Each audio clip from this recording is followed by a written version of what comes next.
Hello viewers! This is the English version of my video about Pi-hole on Synology. If you are looking for the German version, follow the link up here.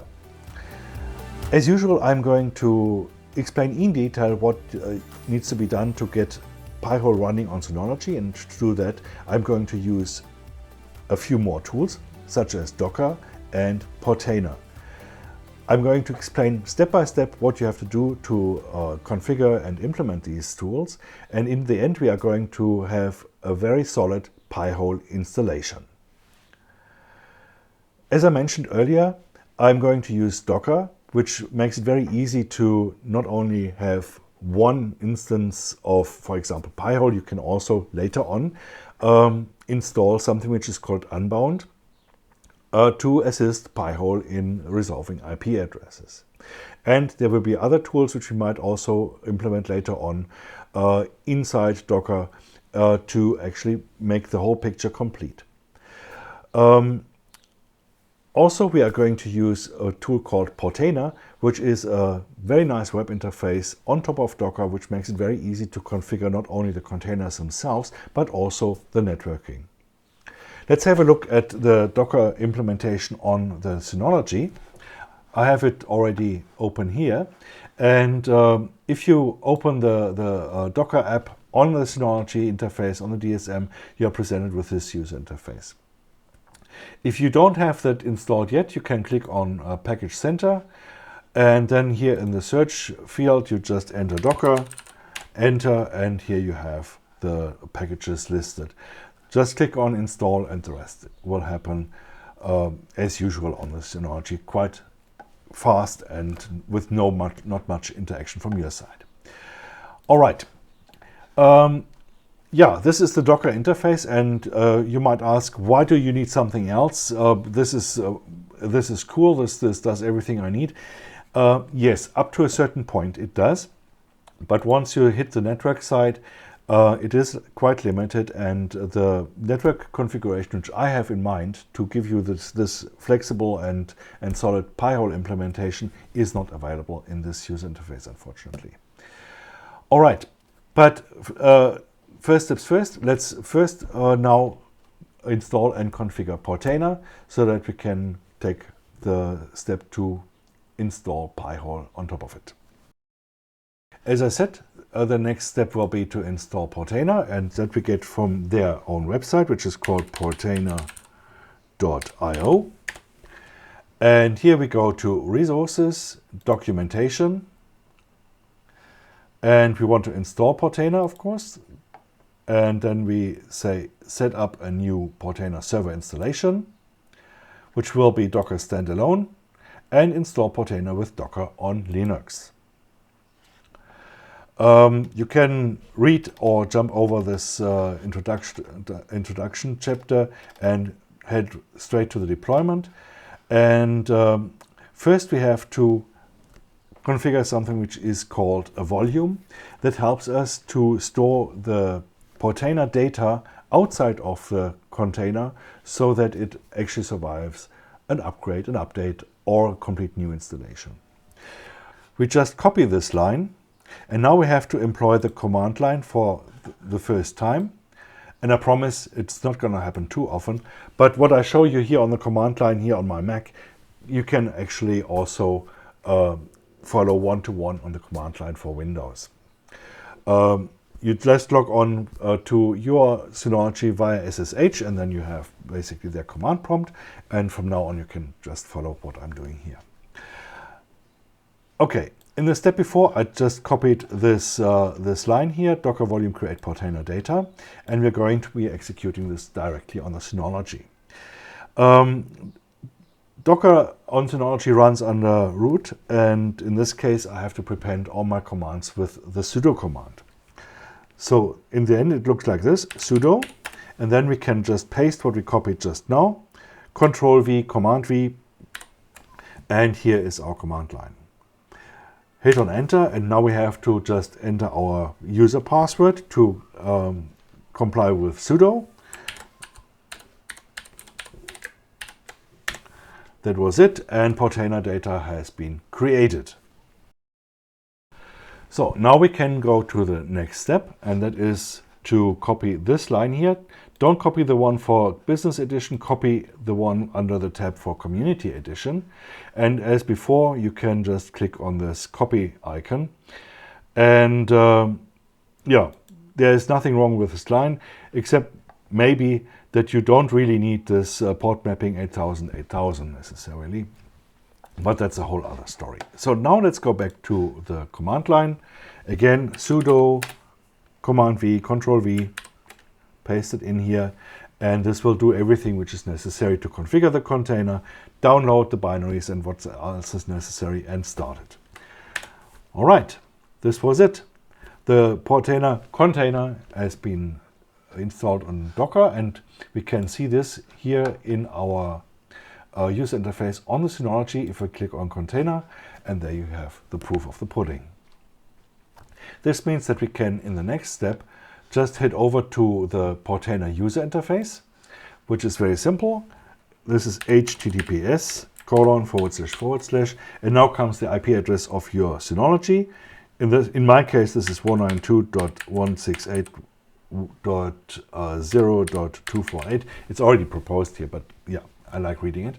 And then port 9443. This IP address, of course, you have to adjust to the one of your own Synology. Of course, this connection is not private. Who would have thought it? This is a self-created certificate, so obviously it will be moaned about by the web browser. What I do now is similar to on Safari, Chrome or Firefox, so don't worry. I click on show details and then visit this website, and I have to confirm it a few times, even with my password. And now we are on Portainer. First, we have to create an admin user with a strong password. I click on Don't Use, then we see a little bit more about what the requirements are. We have to have a password which is at least 12 characters long and has to contain these kinds of characters. Let's quickly do that.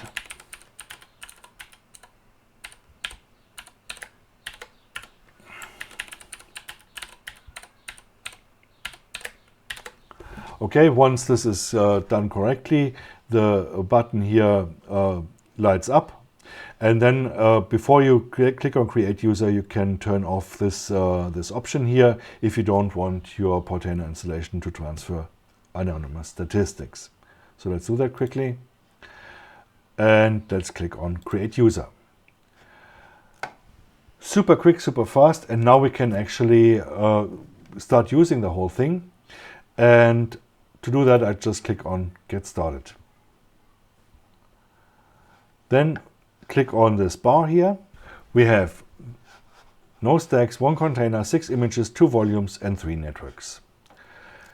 As I said before, our next step will be to create the required networks for our Pi-hole. To configure the networks, I click on the network here, or you can also click on here, that doesn't matter. And now you see the 3 default networks which are created all the time with Docker. However, we are not going to use any of these. We are going to create our own.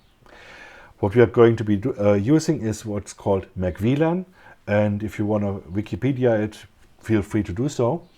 I'm not going to go into any technical details, just follow along and you will end up with a function MacVLAN.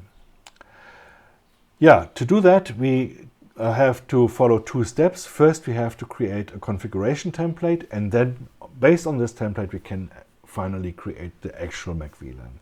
This is just how it's organized by Docker. Yeah, so we have to just live with it. Okay, let's add the network, and we start with the MacVLAN template, MVL template.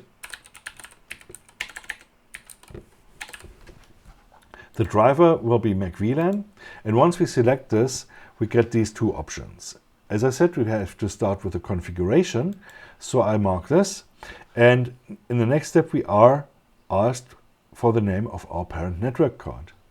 And that can be sometimes a little bit tricky. In most cases it's ETH0, but since many or most Synologies these days have quite a few network ports, It could be that your network port is called differently, particularly if you have implemented a bond or bonded two network interfaces together. I'll quickly show you how you can find out which one is yours. And for that, I hop back into our command line and I press Ctrl L to empty everything so that you can actually see what I'm doing. The command I'm using is called ifconfig or ifconfig, and this shows you the configuration of all your network interfaces which you have in your system. And as you can see, I have 4 Ethernet network ports, ETH0 to ETH3, and in my case, ETH0 has the proper IP address configuration. All the others have self-assigned IP addresses and therefore are obviously not used. Okay, so I'm going to use ETH0 because, as I said, it has the correct IP address assigned, and that's what I enter here, ETH0, and that's it. If yours is called, for example, bond0, enter bond0 at this point. Next up is the IPv4 network configuration. And here we first have to enter our subnet. That's your big subnet where all your IP devices are in. And in my case, this is called 192.168.0.1/24. In your case, it might be 192.168.1.1. It doesn't matter, just adjust it to what you have. Next, we have to enter the gateway. This is the device through which we enter the internet. Usually that's the IP address of your router or router. 192.168.0.1. This is the one in my case. Your IP address might be different. Now, IP range. This is where it gets interesting. We are basically cutting a slice out of this subnet which we are using to actually put in our pi hole. And this is not one single address, or it could be one single address, but it is clever to actually extend this a little bit to, say, 6 IP addresses. And this is what I'm going to show you, so that we can actually not only have a pi hole, but also maybe another device or another Docker container running in the same network later on to support our pi hole. It could also be a second pi hole which works in conjunction with our first one. So there are endless options, and this is why we are actually using this kind of network configuration, or part of it. So in my case, I have decided to cut out a certain slice, 192.168.0.32/29. If you want to calculate your own IP range, I leave you an IP range calculator in the description to this video, so you can actually determine a proper and valid IP network which fits into your subnet. As I said, in my case, I'm using 30.32 or .32/29. This gives me 6 usable IP addresses. Yes, the whole range is 8 IP addresses, but the first one is the IP address of the network and should not be used. And the last one is the broadcast address, which you also shouldn't use. So you end up with 6 usable IP addresses in this range. And actually, this is all we have to do in this case. And we can click on Create the Network. Straightforward, easy to do once you know what you're doing. All right. Now, as the next step, we can create our actual MAC VLAN based on this template. I'm clicking on Add Network again, and I'm just going to call this MVL for MAC VLAN. The driver will be MAC VLAN again. And now, instead of configuration, I can click on Creation, or Creation. And then I have this drop-down with the configurations which I have. And in this case, MVL template is the one which we just set up. And there's nothing else to do here than just to click on Create the Network. And if you did everything correctly, you will be greeted with this green label, which tells you that everything has been done. So now we have our functioning MAC VLAN here in the network section. In the next step, we can finally install and configure Pi-hole. Good. To install Pi-hole, we hop over to Containers and click on Add Container. Here we have to give it a name. I'm going to be very creative now and call it Pi-hole. And now we have to select an image, and who would have thought it? It's going to be called Pi-hole / Pi-hole. Now we have to publish the necessary network ports. And that starts, of course, with port 53 for DNS, 53 mapped to 53. So if we address our Pi-hole on our now to be determined network address, IP address, with port 53, we are basically talking to DNS on this container. So first 53, 53 on TCP. Now we add another one, which is called 53, 53, but this time UDP. And now we also want to talk to the Pi-hole web interface, which of course runs under HTTP, and the HTTP port is 80. 80 outside and 80 inside.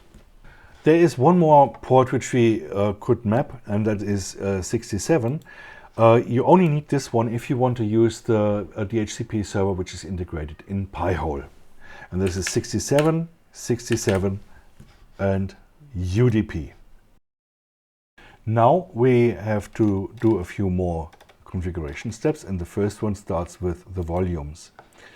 Volumes serve the purpose that we basically take data which is container specific and store it outside of the container on the Docker host so that it actually can survive an upgrade, an update, or a complete new installation. And here I click on Map Additional Volume. And the first one we are going to map out is called inside the container /etc/Pi-hole. This is going to be a so-called bind, and then we can enter the path on the Docker host to which we bind this, this volume. And currently we don't have that path at all, and we have to create it on our Synology. And to do that, I click on File Station, and you can put it anywhere you like, but for example, if you have a Docker installation on Synology, and you obviously have that, there is already a folder which is called Docker. And it makes sense to put all these things inside this Docker volume. And I'm going to create a new folder. Create folder. And this is going to be first of all called Pi-hole. Okay. And inside Pi-hole, I'm going to create another folder, which is going to be called etc. Now there is one a little bit nasty bit about that, and that's the permissions issue. We have to give this folder a lot of permissions. And to do that, we're going to click on Properties, Permission, and we have to click on Create. And I know there are ways around this with environment variables for user ID and group ID, and in a later video I will explain this. But for simplicity's sake, I'm going to follow this way, which I'm going to present now. And that is to give everyone full read and full write permissions. Okay? I know it's ugly and there are ways around it, but for simplicity's sake, please let's follow this for now. And I click on Save. Now this has been configured properly. However, we still need to know the exact path. And this we find here under Location on the general page. And we can just mark it and copy it out. Command-C, Control-C on Windows. And now we can use this in our Portainer installation to actually paste in here under Host. All right, this was the first one. Next, we need one more, and this will be called /etc/dnsmask.d. And this will be a bind again. Now let's hop over back to the rec station. And inside the etc folder, inside the Pi-hole folder, I'm sorry, we are going to create another folder which is called DNS mask. Okay. Now here the same procedure as before. Properties, permission, create, user or group, it's going to be everyone, full read and full write permissions. Done.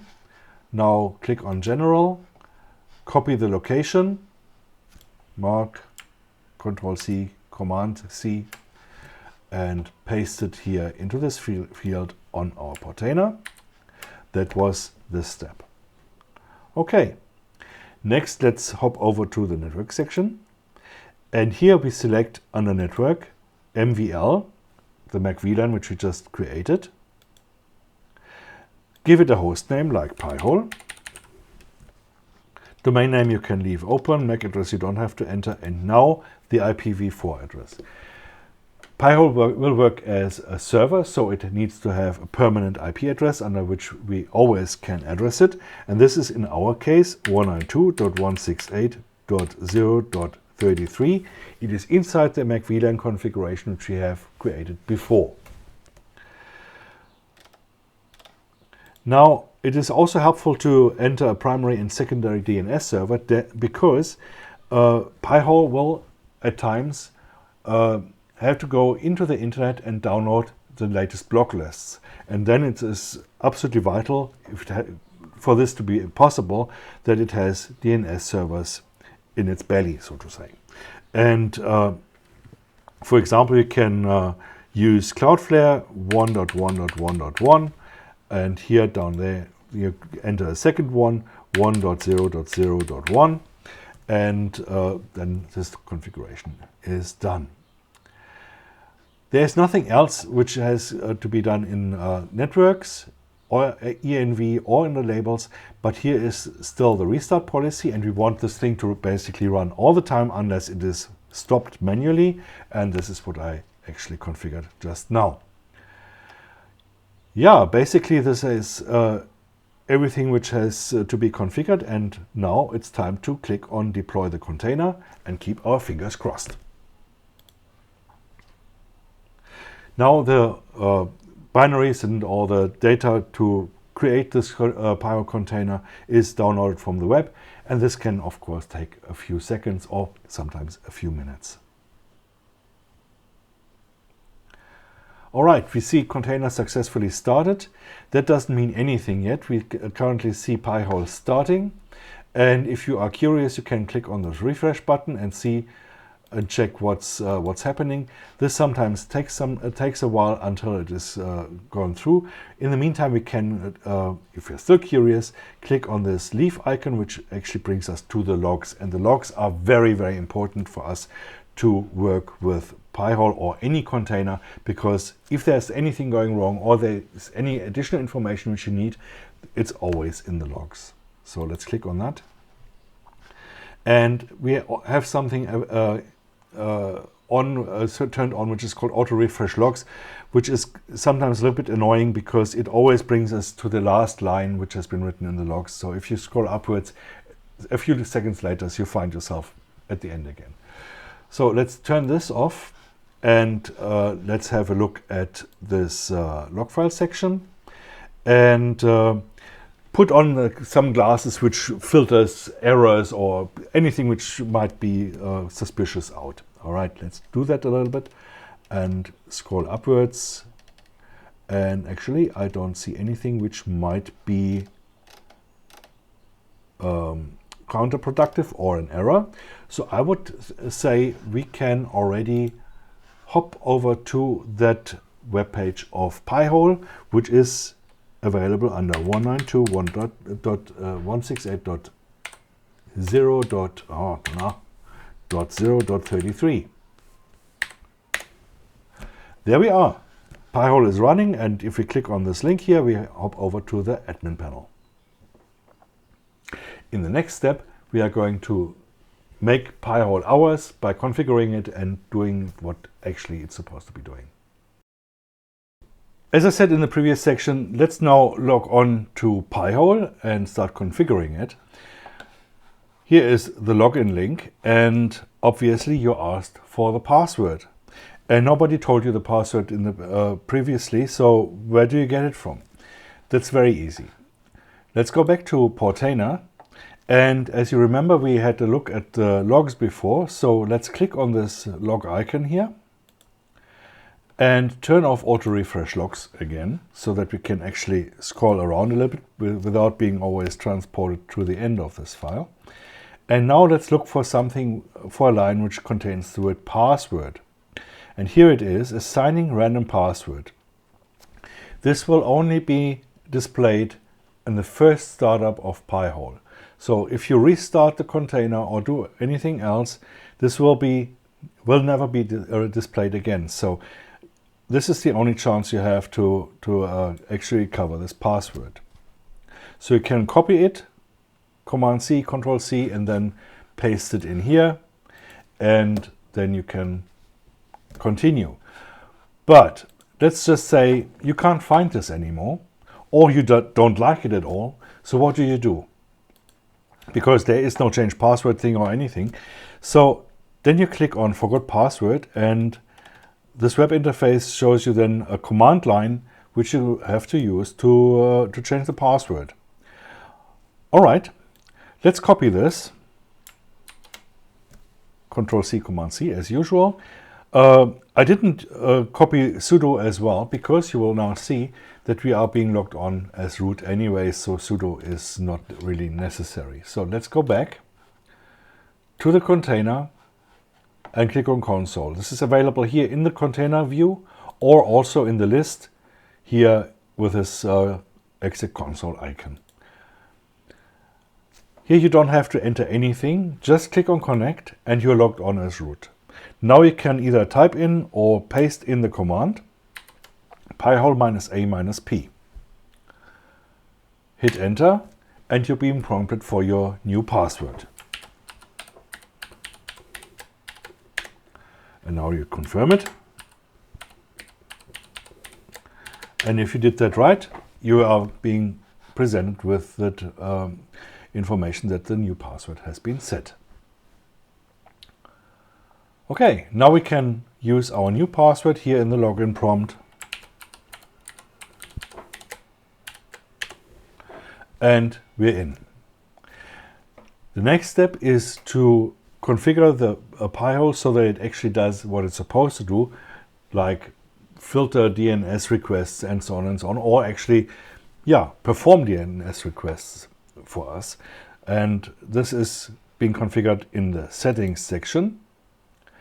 And here you have several informations about what it's doing, since when it's running, and so on. You have certain buttons which you can use to command Pi-hole to do certain things. But we want to go to DNS. And as a default, it already resolves DNS requests. However, it does it against Google. In terms of privacy, this is maybe not the best choice. There are other options which you could use, also Cloudflare and Code9 and whatever. But this is something you might want to change in the near future. So let's, for now, change this to Cloudflare and turn off Google. In one of my next videos, I'm going to show you how you can use your own DNS upstream servers so that you receive complete privacy. Anyways, let's leave it for this right now. And here you can set certain security relevant things, but I would stick with the default and respond only to interface E0. This will be then shown as default, even if you chose another interface in your Mac VLAN. So don't get confused at this point. Okay. Let's look further down. These are all options which you can set later on, which are not relevant for the first start with Pi-hole, so you can leave that as you like. Now with the conditional forwarding, this means that the resolution of internal IP addresses is also performed, and that, for example, internal resources inside your network also get host names displayed later on in our network section for Pi-hole. You can configure it or you can leave it. I quickly show you what to do. If you want to use it, turn it on with this checkbox. Then you enter your local network. You know that already from your Mac VLAN configuration. In my case, it's 192.168.0.1/24. And then, yeah, the IP address of your DHCP server. This most often times it's your router. Sometimes you could also use the DHCP server on your Synology. Then it's a different IP address. So this depends on your local configuration. In my case, it's indeed the router. And here, if you have a local domain name, you can enter it. If you don't have one, just leave it open. And that's basically it. Then you click on Save, and Pi-hole has accepted your configuration. So, now, how do we find out that it's actually working? That's very simple.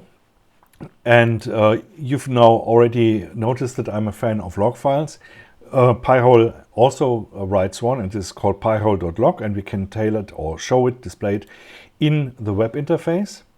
If you go to Tools and then tail pi-hole.log like I just did. And now and then you will see an entry popping up, but right now, since no one else is using this Pi-hole, it is pretty sparse what's displayed here. Only Pi-hole itself prints a few messages now and then, and this shows that it's actually working. So now, let's hop over to our command line again, and I'm still logged on to the Synology, but I'm going back to my Mac Mini. And what I'm doing here is also works just the same on Windows, so there is no difference. Just use the Windows command line and follow along. So I'm using a command which is called nslookup to check whether Pi-hole is working properly. What I'm showing now could also be entered in one long command line, but I'm using what's called an interactive way of nslookup, because I think for explanation like this, it's easier to understand. All right. nslookup, as I just said, is the command, and I just hit enter, and I get something like this, a command prompt. Now I can set the DNS server which I want to query with this command with a server. And now I say the IP address 192.168.0.33. This is the Pi-hole. So from now on, all DNS requests which I enter here are posted against this Pi-hole. And I'm going a little bit out of the way here with my command line to display this log list which we have here. And this is the first one which I am going to put out. That is, for example, ix.de. So the question is, hey, Pi-hole, tell me the IP address of the domain name ix.de. And you see there is a lot of things happening. I'm turning off the automatic scrolling up on update now quickly so that we can follow what has happened. First of all, we see here we received an answer. That's already very good. That means that Pi-hole worked properly. Now let's have a look at the Pi-hole log itself. What happened? My query came in. All right, you can see that. Then Pi-hole said, okay, I don't know it. I don't have it anywhere. I don't have it in my cache or anywhere else. Let me forward this to my upstream server. And he asked that 1111. And yeah, also the second one as well, just for good measure. And Pi-hole received this reply, and that's it. That was then later delivered to my Mac Mini. This is what we just saw in the command line. What else happened? Now Pi-hole says, okay, the computer which created me, I don't know that one. Who is that actually? So he said, okay, let me ask the DHCP server. This is our router, which we entered in that conditional forwarding. And yeah, that one said, okay, this IP address belongs to jürgensmini.de.badpartners.com. That's it. Super. here you have the proof of the pudding. Pi-hole is working as we need it, and yeah, there is nothing else to do on the Pi-hole side. What do we have to do to actually propagate this Pi-hole now to all our computers? First of all, this depends on your DHCP server. Like for example, if you are using your normal router, firewall, whatever you are using, there is usually a section where you actually where it says DNS server, and oftentimes you see that the DNS server is pre-filled with the IP address which is provided by your provider. Not a good idea. Sometimes it's already pre-filled with the DNS server from Google or somebody else. Not a good idea. In this case, you just enter your Pi-hole IP address there, and with the next request from your computer to refresh its IP address to this DHCP server, it will receive the next, the new DNS entries, and it will use Pi-hole automatically. If you need to do it manually, I'll quickly show you here how it's done on the Mac. You go to System Preferences, Network, Advanced, and here you have a section called DNS. By the way, on Windows or Linux, it's pretty much the same. So now you already see, since I have received my IP address from the DHCP server, this is already pre-populated by the settings from the DHCP. If you wanted to do that manually, you can click on the plus, and then you enter the IP address of your Pi-hole manually. Like this, for example. Okay, so now this has of course overwritten the standard settings. If I want to get rid of this, I just set the marker on it, click on minus, say OK, apply, and it's done. As I say, Windows is pretty much the same. It's not called settings and network, it's system or something like that. And never mind. Anyway, so you have these two ways of propagating the Pi-hole IP address, either in the settings of your DHCP server or manually on each computer. Sometimes if you have a computer assigned with a permanent IP address or with fixed IP address, like something like a server, like your Synology, for example, or a mail server, or anything else which has a fixed IP address in your LAN, then you would have to do that manually. Yeah, this brings me to the end of this video. We have configured Pi-hole to something which really works. We can also extend it, and there will be videos about this, like for example with Unbound or other things. And yeah, if this video was helpful for you, or it was at least fun to watch, then it would be awesome if you leave me a like. And it would be even more awesome if you didn't already, would subscribe to my channel. Then you don't miss any of my future videos if you also click on the bell. Thank you for watching, and see you next time. Bye.